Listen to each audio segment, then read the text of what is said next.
That's the other thing about Carney. You know, I read his book, Values, and one of the things I really hope for in a book is, A, that I learned something, and all I learned from reading Values was something about Carney. I didn't learn anything of any substantial import in consequence of reading the book.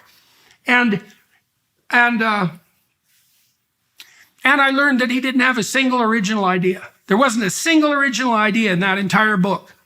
Like the first 3 chapters and the last 3 chapters outline his ideas, but they're not his ideas. Diversity, inclusivity, equity, that's not Carney's idea. Environmental social governance, these new policies that are hypothetically going to govern the biggest financial institutions in the world, and every financial decision everybody makes with stakeholder capitalism and central top-down planning, none of that's his idea. Net zero, that's not his idea. And Carney had the opportunity in Values to put forward a platform of ideas, because he could have said, well, here's the problem with the fossil fuel economy, and it's leading us into this carbon dioxide catastrophe. And here's an absolutely detailed industrial plan for how Canada could move itself forward, own its own technology, develop a new industrial base that was renewable. Here's the detailed proposals, and here's the vision. Here's the proof of concept. There's none of that in this book. There's hand-waving about how the magical new renewable economy, and he has the gall to talk about hydrogen, which is like the most appalling proposition possible. No one takes the idea of a hydrogen economy seriously, certainly not in the next few decades. There's no ideas and values except DEI, ESG, and net zero, and those aren't his ideas. And worse than that, they're like the worst ideas of the last 20 years, and they're already outdated. So let's talk about that for a minute. So it was true that Carney took a leadership role as the UN climate envoy, and it was true that he organized like 400 of the world's biggest financial institutions to pursue what's essentially a net zero agenda.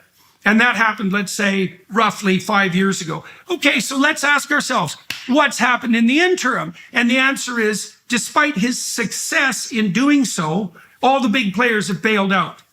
BlackRock, Vanguard, all of these big players have decided that pursuing the net zero agenda, DEI and ESG, that's not going to fly.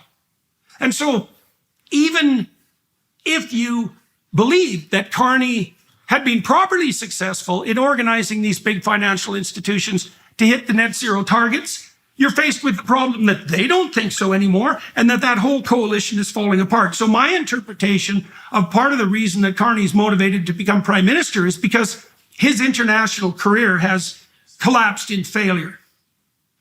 And so now where is he? Well, you might as well go to Canada. It's kind of a ratty little backwoods country anyways, and you don't really want to bother with niceties like actually having a seat and meeting Canadians and being elected. You can just hop in because you have this stellar resume and you're the Bank of England former governor, and you can tell people what's what. And you can tell Canadians that you're an outsider and that there's going to be some sort of economic revolution. And you can do that while lying about your actual goals, which are net zero, or failing to explain how you made such a cataclysmic mistake. And you're going to do that because you are a complete bloody failure on the international front. And that's embarrassing. And it's going to become stark, bloody obvious in the next 5 years.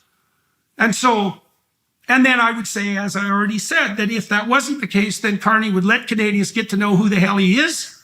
And he wouldn't have called a snap election that will unfold in virtually no time.